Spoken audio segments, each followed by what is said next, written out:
water and fat soluble. Okay, very good. Samuel already submitted the tennis golf piece after the class, okay?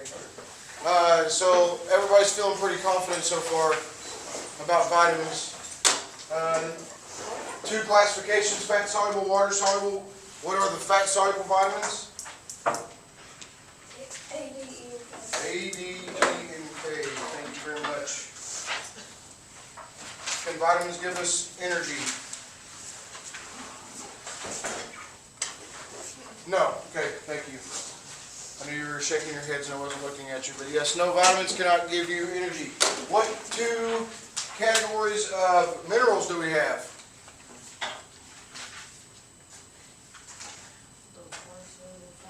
Those are fats. Vitamins, I'm sorry, those are vitamins. Fat, soluble, water, flow. Two categories of minerals. Major and trace. Major and trace. What makes them major?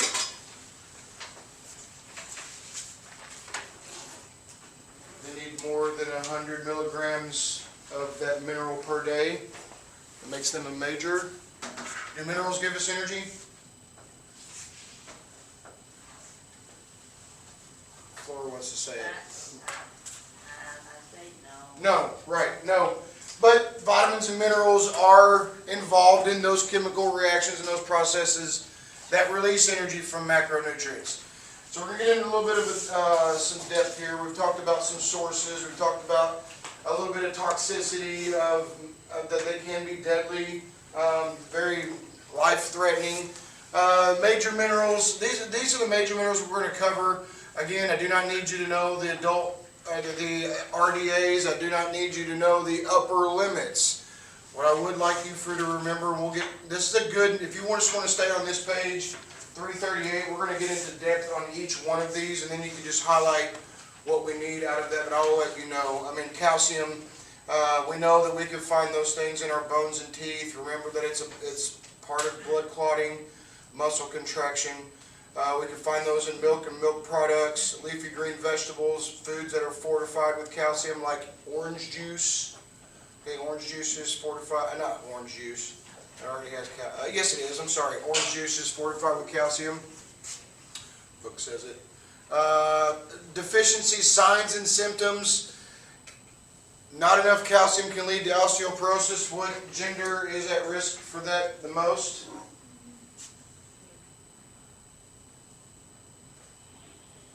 9 o'clock on Wednesday mornings, hump day. Come on, guys. Who's most at risk for osteoporosis? Women, older women, especially after menopause. Okay? We might not have talked about that yet. That's a good. Glad you picked that up, though. As far as the toxicities, kidney stones interfere with absorption of other minerals. Calcium and iron fight for the same absorption site. So reference this chart. It's pretty good, but I'm going to get into detail about each one of these. Calcium. I do want you to know that it is the most plentiful mineral element in the body. Why do you think that? Yeah, because of our bones and our teeth. Very good, Heather. All cells need calcium, but more than 99% of the body's calcium is an inorganic compound that's often found in bones and teeth. The remaining calcium is found in muscle tissue and extracellular fluid. What is extracellular fluid? Is it ET's fluid? Extracellular? Outside the body? Exit outside the body? Okay. Although the body needs calcium to form bones and teeth, the mineral is vital to all cells.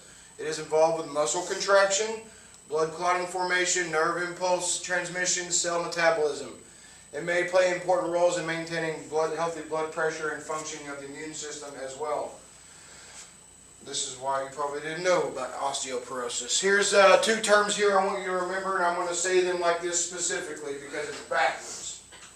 Osteoblast builds bone tissue where it is needed.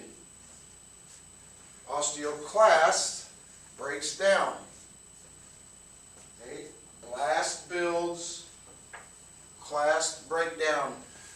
Book kind of gives you an example here where a tennis player regularly uses their right arm. Okay, a lot of stress on those bones. So what happens is the body's going to start breaking down bone material in other parts of the body to reinforce those bones that are under stress, like a tennis player. And this kind of book kind of gives you an idea of what a normal bone tissue would look like versus someone with osteoporosis. You can see much more dense. They got weaker. What breaks down bones? Say it out loud. You remember it. What breaks down bones?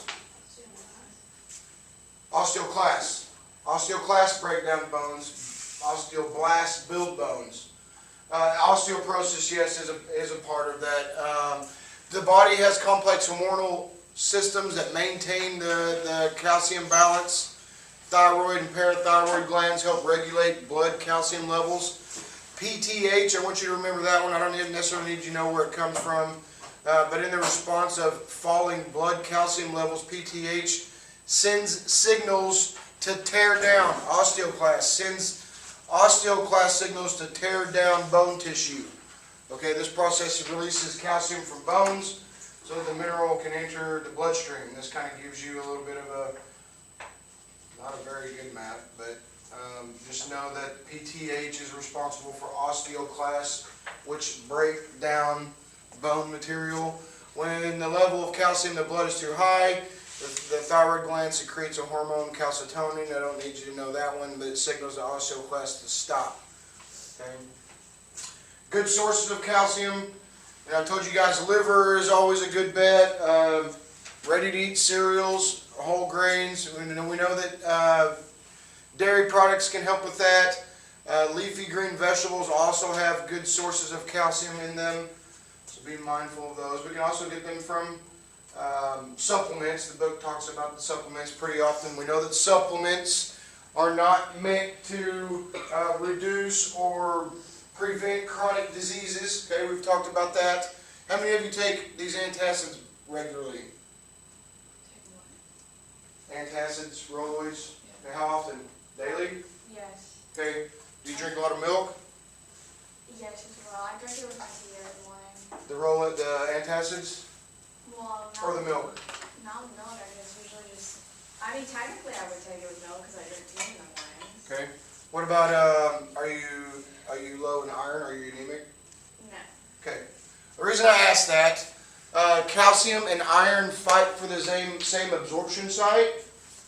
So we know that we can get the easiest form of iron from red meats, but with the calcium, if we drink milk while we're eating red meats, the calcium actually fights for the same absorption site. So we just suggest that if you're low in iron, to drink milk when you're not eating red meats. I'm asking that because if you're eating these antacids and it has calcium, and then you're trying to eat other foods to keep your iron levels up, these aren't always a safe bet.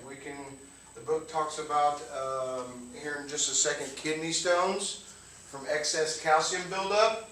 So just want you to be familiar with those. This kind of book right here kind of gives you an idea. Remember bioavailability, which is how the body can process those things. 1 8-ounce cup of milk has the same amount of calcium as 8 cups of cooked spinach. I like spinach, but I'm going to go out on a limb and say that I don't think I've eaten 8 cups of spinach in a month. Maybe 2, maybe 3, but not 8. So, but I do drink quite a bit of milk. So just be familiar with that. Here's another good sources of calcium that you can find in foods. Pretty much any food source you choose, you're going to get some calcium from. Okay, fortified orange juice, soy milk cereals, breakfast bars, tofu, calcium supplements. Many adults find it difficult to consume enough milk or milk products and other calcium-rich foods. To achieve adequate intakes of mineral, taking the calcium supplements can contain, it does contain calcium and has become a common practice, especially among older adults. Taking these, you should consider including vitamin D, because we need vitamin D to help absorb the calcium in our body, which is why we suggest that sunlight is the easiest way to do that. We won't absorb calcium if we don't have an adequate amount of vitamin D. RDA's book talks about that. I don't need you to know that. The women tended to consume less than RDA for calcium. total vegetarians and people who are lactose intolerant are at risk of calcium deficiencies because they often avoid consuming milk and milk products. The absorption changes depending on our life stage. We need extra calcium such as infancy and pregnancy. Absorption can be as high as 60%. Vitamin D enhances that. Calcium toxicity is a real thing. Hypercalcemia, nurses, you will see that not often, but periodically. Taking too many calcium-containing antacids or supplements, or drinking too much vitamin D fortified milk can result in excessive calcium absorption, which often leads to kidney stones. We will talk about that here in a second, but the book doesn't really. And there's a picture. Maybe I showed it to you before. But we can. How many of you eat sardines? Okay. Now, at least one person from all the classes that I've asked that. You can get calcium from those fish bones, soft fish bones. Osteoporosis, yes, that is related to calcium, but more related to the breaking down osteoclasts. Okay, osteoclasts related to osteoporosis, a chronic disease characterized by bone loss and reduced bone structure. People with osteoporosis have weak bones that are susceptible to fractures. More than 10 million Americans have osteoporosis, another 34 million are at risk. Most people with osteoporosis are older adult women. While you were given the privileges of carrying on our generations, unfortunately, ladies, you are higher at risk. Probably because from the pregnancy. We know pregnancies, especially in those first 12 weeks, that first trimester, morning sickness, you're not eating very well. So when you're not able to consume enough for you and for baby, your body automatically puts baby first. And we'll start breaking down your resources to provide for baby. Here's a good little picture. So what happens is basically the weak bones, if you can imagine, at 30, 35, our bone density peaks and starts to go downhill. In this case, why does this happen? It's just the bones. He's not as active. We know that plays a role in absorption. He's probably not eating as much as he used to, so the body starts breaking those things down. But instead of the bones breaking, they just get weak, and eventually gravity and weight just kind of turn it into this young man right here. Looks like he's enjoying himself though. What causes osteoporosis? Non-modifiable risk factors. Despite today's culture, you cannot change being a woman physically. Yes, you can, but taking hormones and whatnot. But it's still, you being born as a woman still gives you that risk factor of osteoporosis. No matter how many times you turn 21, okay, you're still getting older. Family history of osteoporosis. Does anybody know of osteoporosis in their family? Nobody? Okay. Being white or Asian ancestry, those things we can't change. Things that we can change, the levels of our hormones in our body, anorexia nervosa and eating disorder, changing that. Being physically inactive, smoking cigarettes and alcohol. Smoking cigarettes does interfere with a lot of absorption for these minerals. We know that alcohol already does that, especially with the B vitamins, right? Around 30 years of age, most healthy men and women have acquired all their adult bone mass. I am beyond that point. I cannot reconcile any bone mass that I've lost. I've already peaked. For most of you in this class, you have an opportunity to make sure that you can set yourself up for success. Regardless of one's gender, loss of bone tissue begins in mid-adulthood. Bone loss is slow and steady beginning around age 30. If I asked you a question about testosterone and estrogen, I hope you know it. Everybody knows estrogen is for females and Florida's laughing at me. I'm just making sure. Okay, testosterone's guys, estrogen is women. In women of childbearing age, ovaries are the primary source of the estrogen. After menopause, they no longer produce estrogen, which can accelerate some of that bone loss. Losing an inch or more of adult weight may be the first sign that a person has experienced fractures. Okay? reducing osteoporosis. Efforts to reduce osteoporosis begin early in life. Proper diet and regular exercise. Good sources of calcium, and then of course vitamin D. Sodium. Salt is the primary source of sodium in American diets. That's not, I don't think that's anything new to anybody. Okay. The chemical compound is actually two minerals, sodium and chloride. Chloride, we recently have established that it's a vitamin-like substance. Here it's classifying it as a mineral. We'll see that again a little bit later on. A teaspoon, remember about the size of your thumbnail, is about all the salt that we're really should be having each day. We know that salt's highly attracted to what? What is salt attracted to? Say it louder. Water. Water, thank you, Miss Brown. Water, yes.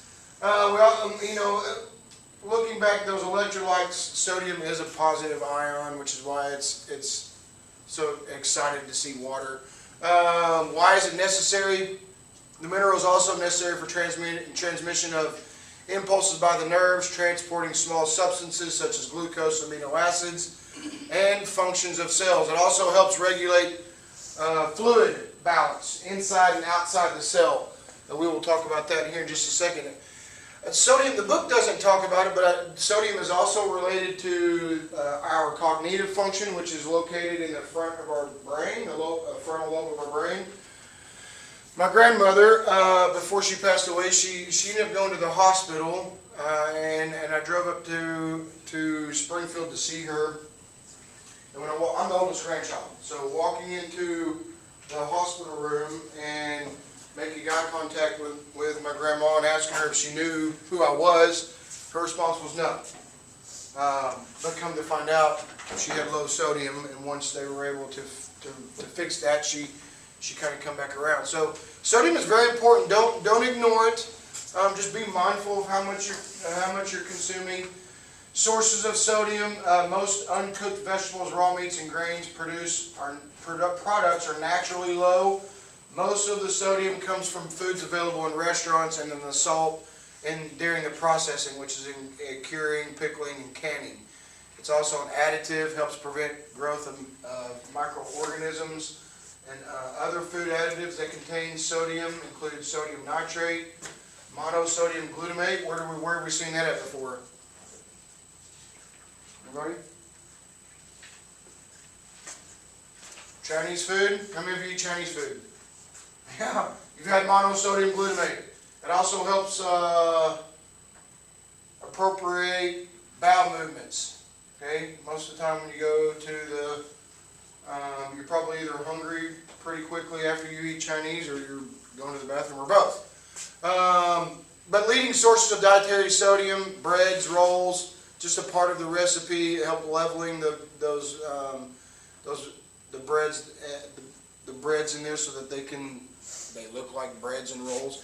Pizza, sandwiches, deli meat, soups, burritos, tacos, and salty snacks. You can look. The canned vegetables typically have a lot of sodium in them. How many of you knew that if you rinse those vegetables off before you prepare them, you can actually reduce the sodium up to 75%? Okay, so remember that. Sodium deficiency. Diets generally supply more than what we need. An average person is unlikely to become sodium deficient. And the book talks about here, most of the time when we become sodium deficient, it's because we've lost body weight through sweating. Okay, that's why it's important to drink fluids and eating some salty foods. That way your body doesn't lose those things. Toxicity, hypertension, cardiovascular disease. Those are the toxicities. Of course, anything over that 2,500 milligrams, that teaspoon of salt, anything over that puts you at risk. So the book talks about hypertension. I don't need you to know the systolic and diastolic pressures, but I want you to know what a healthy blood pressure reading looks like. 120 over 80. Okay, 120 over 80. The book gives you another category right here. Remember, kind of gives you 120 over 80. Don't forget that. So what causes hypertension? Most cases, hypertension does not have simple causes, but advanced age, African American ancestry, obesity, physical inactivity, cigarette smoking, excess of alcohol, and of course sodium intakes are major risks of the condition. Family history, advanced age, kind of gives you, sums it all up right there. Be familiar with that. We know that obesity plays a big role in a lot of these things. Okay, it's a comorbidity for a lot of other health issues. How many of you use powders instead of salts when you cook? Garlic powders instead of garlic salt, onion powder instead of onion salt. Yeah. I have garlic salt. That's the only one that I have. The rest of them are garlic powders, garlic powders, onion powders, things like that. So those are good ways to help still add flavor to your food, but reduce the amount of salt that you're using. There's different methods for treating hypertension. The one that I want you to make connection here is DASH, Dietary Approaches to Stop Hypertension.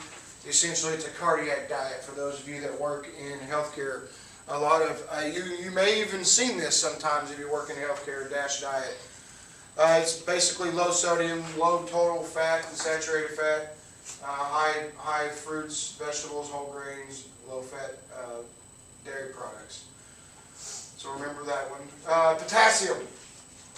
Okay, we're going to move through these pretty quickly. Potassium is the primary positively charged ion inside the cell.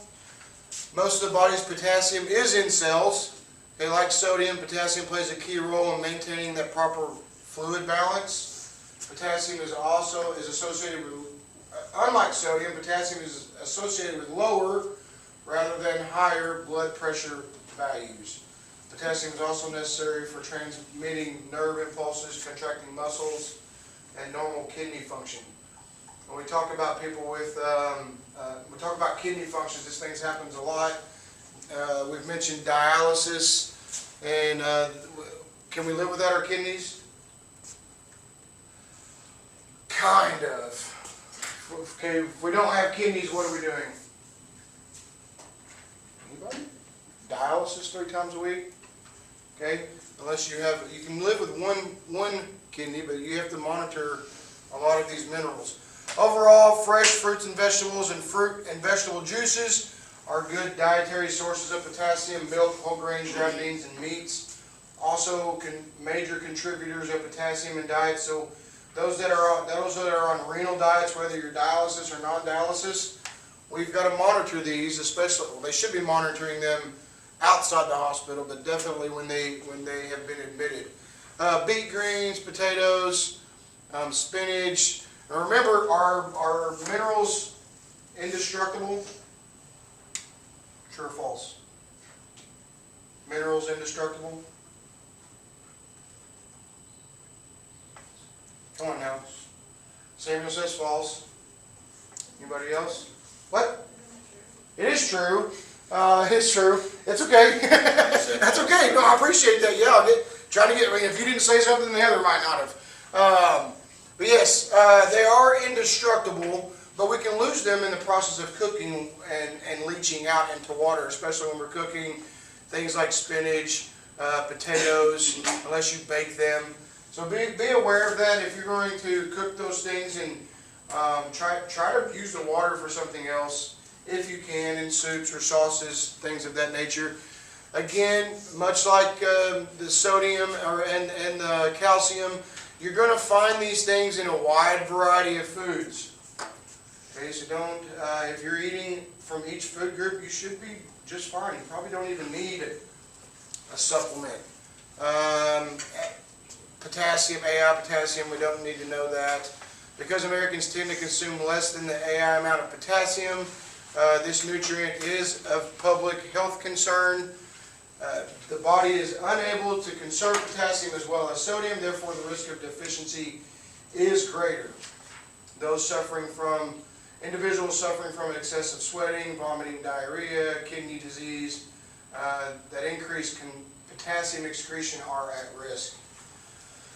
Magnesium, real quick, I'm not going to spend a whole lot of time on this guy. It does participate like niacin. You know, we talked about those water-soluble vitamins, and niacin is a part of over 200 chemical reactions. Magnesium participates in more than 300. The essential mineral also helps regulate normal muscle and nerve function, as well as blood pressure and blood glucose levels. Additionally, the body needs magnesium to maintain strong bones and healthy immune system. Sources of magnesium: chlorophyll, which we get from the green. So if you're eating vegetables, especially the green ones, good sources of magnesium. Spinach, leafy green vegetables, whole grains. Okay, we fortify those in, enrich those things into those grains, ready-to-eat cereals. Refined grains are generally low in magnesium because their magnesium-rich bran and germ are removed during the process, but then they are added back in sometimes. Not all the time, but sometimes. Again, get magnesium from every single food group. Okay. Adequacies. Again, I don't need you to know the ranges, but despite this, cases of magnesium deficiency rarely occur among healthy members of populations. Nevertheless, alcoholics, people with poorly controlled diabetes, people who use certain medications that increase urine output have high risk of magnesium deficiencies. What do those look like? Even though they rarely occur, people suffering from kidney failure in older adults have the highest risk because their kidneys do not excrete the mineral. In cases of kidney failure, the concentration of magnesium causes weakness, nausea, slowed breathing, very low blood pressure, and death. Okay, chloride, primarily negatively charged ion found outside the cell. Okay, outside the cell in the fluid is essential for maintaining proper fluid balance. Toxicities, deficiency disorder is unlikely because of the high amounts of sodium chloride in our diet, but in deficiencies, extreme cases, vomiting, diarrhea, sweating, diuretic use. Give me an example of a diuretic. Did you say caffeine? That's correct. Caffeine. Fatigue and loss of appetite are common symptoms of chloride deficiency. Sulfur, not a great one. Very short little one paragraph here. It is a compound of several organic compounds. Anybody know what sulfur smells like? You're going to know. Unless it's a rotten egg, you're going to know. A lot of times we find sulfur in what? Well water. We won't find it in well water. Including the amino acids methionine. That's probably why it smells like that. And vitamins biotin and thiamine. We know thiamine's pretty important. Biotin, you ladies like that, hair and nails. Sulfur is essentially for activity of many enzymes and part of antioxidants molecules. Sulfur deficiencies are rare but can occur in people who have severe protein deficiency. And that is all of our major minerals. What are the major minerals? Why are they major? Not what are they. Why are they major? Oh man, it's like pulling teeth today. Because they need 100 milligrams or more per day of that mineral. That's why they're major. Okay, so trace minerals, quite a few of them, to be honest. Not going to spend a whole lot of time on very many of these. Iron we will, zinc a little bit, copper a little bit, but then the rest of these we'll fly through them pretty quickly. I know we only have 10 minutes left, but we're going to make do. The goal is to finish chapter 9 and start 12 this week. So I think we should be able to do that. But although the body requires trace minerals in very small amounts, obtaining adequate amounts of these as important nutrients can be difficult. There is a question about iron, whether it is a trace or a major mineral. Despite its importance, okay, carrying oxygen throughout the body, immune function, energy generation, it's pretty common to have low iron. You're probably tired a lot. Typically, not to generalize, but typically gingers, those that have red hair or fair skin, for some reason, are more common to be low in iron. Well, let's talk about these.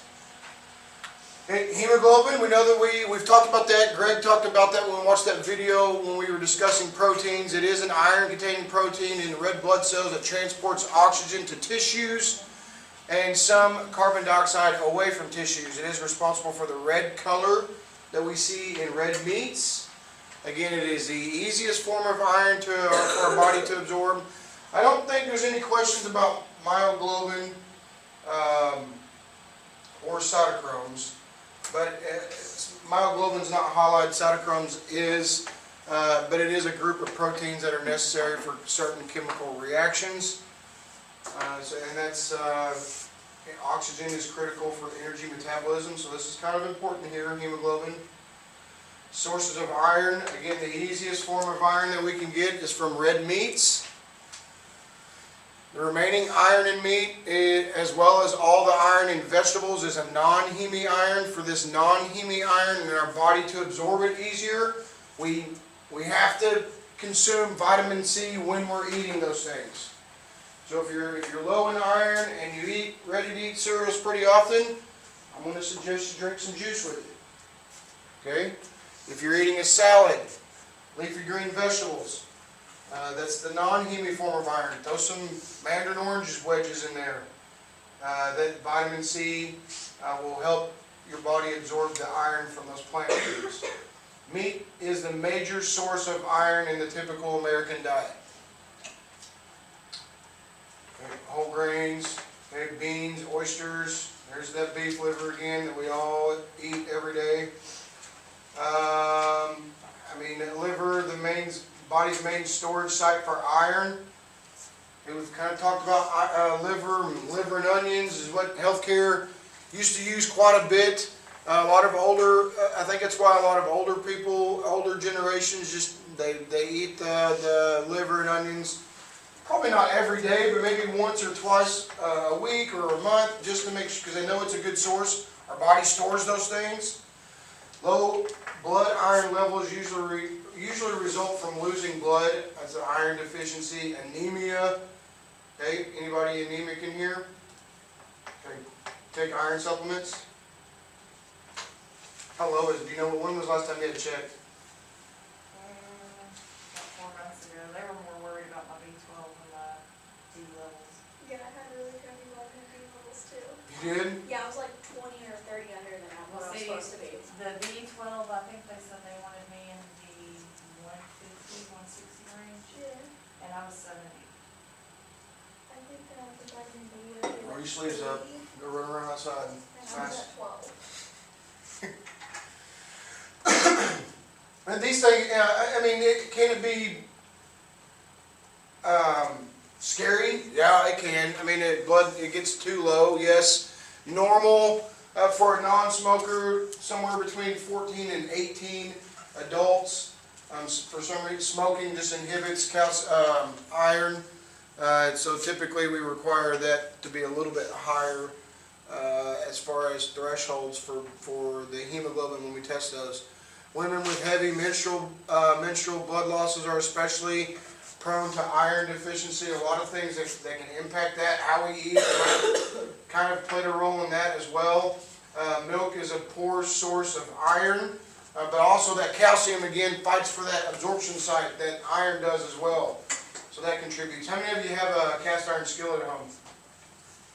Mine sits on my stove. Do you use it? My mom does. Mom does. Good. How often? Once a week? A couple times a week? Good. It's cast iron just naturally puts iron into the foods when you eat them. We know that they're indestructible, so even the high heats that we typically see with those cast iron. Toxicity, although not having enough iron in the body interferes with normal growth and development, ingesting too much iron poses risks. Children died as a result of accidentally taking too many iron-containing dietary supplements. Okay, early signs of acute iron poisoning include vomiting and diarrhea that may progress to coma and death. So be aware of that, please. I don't need you to know hereditary hemochromatosis, but if you can say it. I'm just kidding. Zinc, let me back up. No, that's, never mind. The hereditary hemochromatosis most often affects people who have Northern European ancestries in the United States. About 5 of every 1,000 non-Hispanic white Americans susceptible to developing the disease. Zinc, real quick in the regions where the men who were zinc deficient lived, the typical diet was comprised primarily of unleavened whole wheat bread and little animal protein. Why is it important? It's a compound of about 100 enzymes necessary for wound healing. Vitamin C is also good for that. The sense of taste and smell. Zinc helps DNA synthesis, healthy skin. Proper function of immune system is also essential for growth and development during pregnancy, childhood, and adolescence.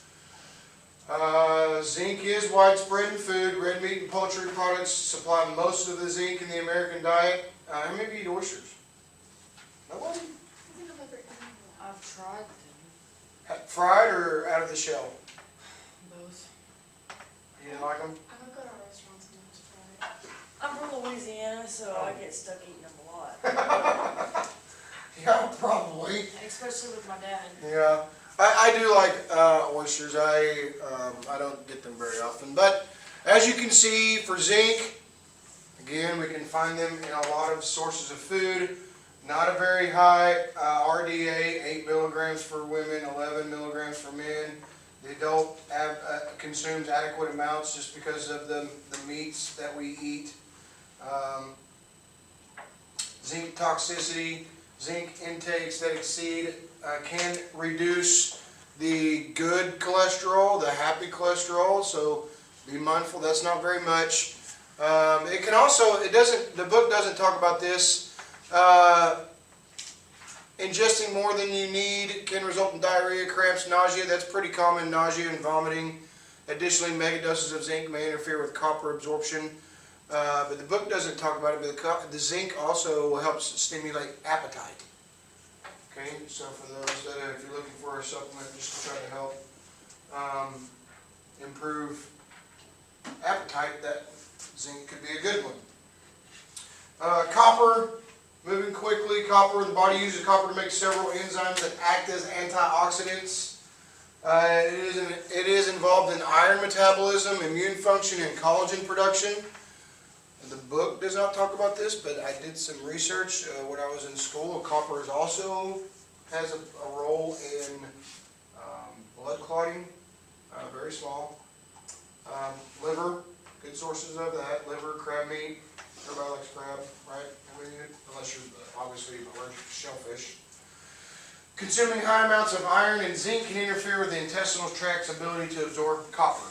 People with chronic digestive system diseases may also develop copper deficiencies because their body's ability to absorb the mineral is depressed. Deficiencies can lead to anemia, impaired function of the immune system, nervous system, abnormal skin pigmentation, poor growth. Toxicity rarely occurs. Iodine. These next few, I think we can move through pretty quickly. Iodine, where typically we can find this in shrimp, but they also iodized salt, Morton salt, the little girl with the umbrella. That's iodized. We typically do not have those problems here in the United States. Goiters and enlargement of a thyroid gland, not a result of cancer. It is among populations living in areas that have iron-depleted soil, not the United States. People in these communities limit their diets locally processed foods that might not have enough iodine in their diets. Basically, a goiter is a toxicity. It's the your thyroid is working too much. Iodine is the form of iodine in the body. When it's working too much because you have too much iodine, a goiter is produced. Okay? That's why they added it to salt. Why is it necessary?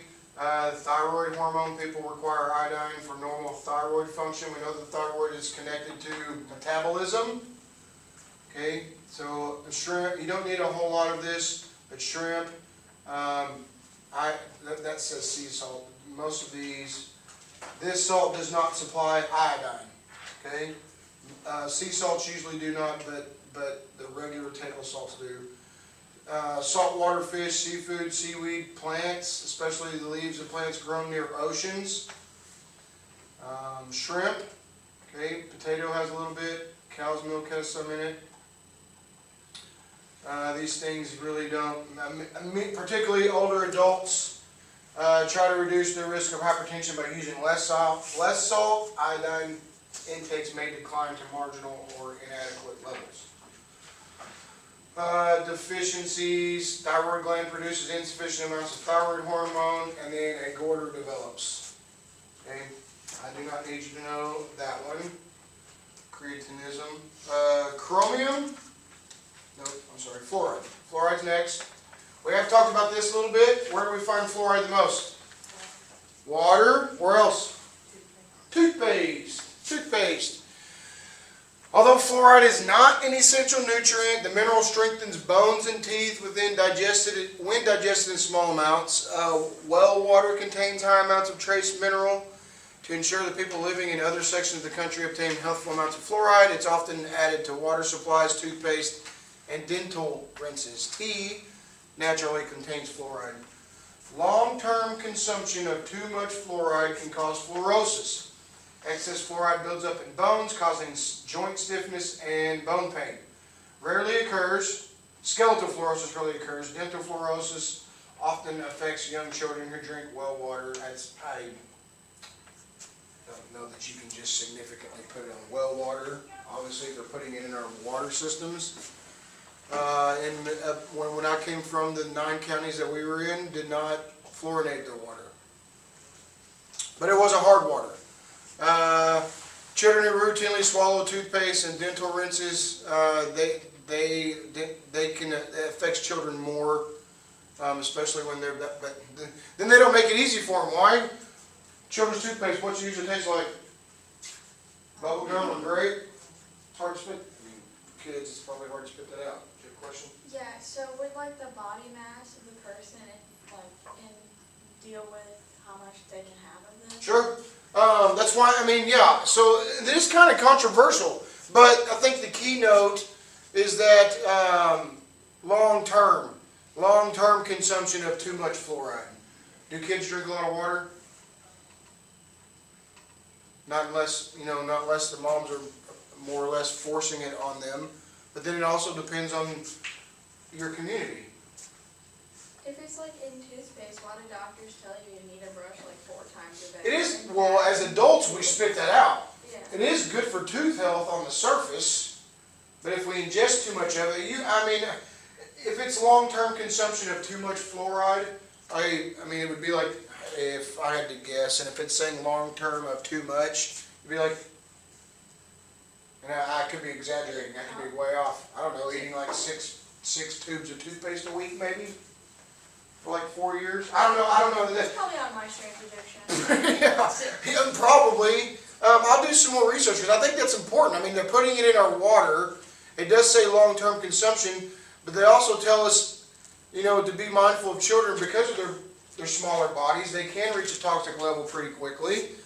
So I think it's worth looking into. Children with severe fluorosis develop permanently stained teeth that do not resist decay. So that, there's that. Selenium, real quick, like widespread in Earth's crust. Soils can vary widely in their content. Component of several proteins. Many of them are antioxidants. This is a small section for selenium. Good sources: Brazilian nuts, yellowfin tuna. Adequacies, deficiencies are uncommon. Can lead to goiter. Toxicity is rare. Okay, can occur from drinking well water that naturally contains too much selenium. Chromium. The one thing I want you to know about chromium is that the importance of chromium is essential trace mineral in human diets, recognized only for about the past 40 years. Plays an important role in maintaining proper carbohydrate and lipid balance. There's also some connection that chromium can help your body receive glucose from the bloodstream. That's the connection I want you to make. Most cells require the hormone insulin to receive glucose. Chromium may enhance insulin's action.